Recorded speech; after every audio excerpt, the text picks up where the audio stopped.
Set you down to the shore where flooding is always a concern during these storms. How's it looking down there?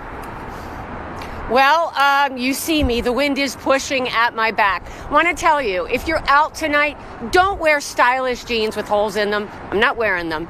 It's just too cold. So seriously, what kind of cruel joke is this from Mother Nature a couple days before Christmas giving us this weather? And of course, all this wind and the high tide created the perfect storm for flooding conditions in certain areas.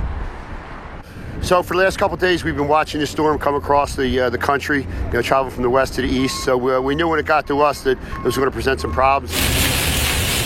The problems and hazards in Atlantic City and other oceanfront communities. High winds, high tides at the beach and back bays, creating impassable roads. The morning commute was disrupted, to say the least, by a lot of the floodwaters and the closing of the streets. In neighboring Ventnor, Mary Lenahan found high water on her way to work. There was a line of traffic. There must have been 30 cars ahead of me and just so much water.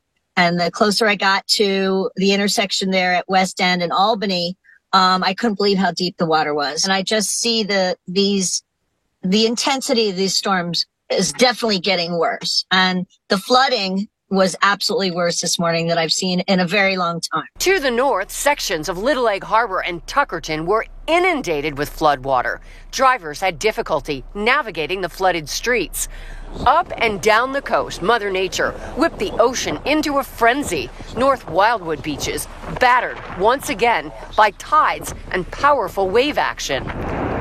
And back in Atlantic City, a young whale washed ashore. Experts believe the 30-foot humpback was hit by a boat and then struggled in the rough ocean and wasn't able to survive. Just makes it harder for them to swim when they are injured or sick to keep up with it, and then they get so weak they just wash ashore.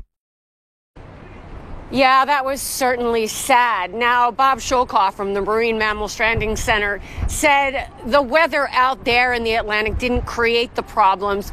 That whale was probably hit by a boat, but the wave action brought it in, and the baby whale, the one-year-old humpback, wasn't probably able to keep up and ended up washing to shore. Sad, sad, sad.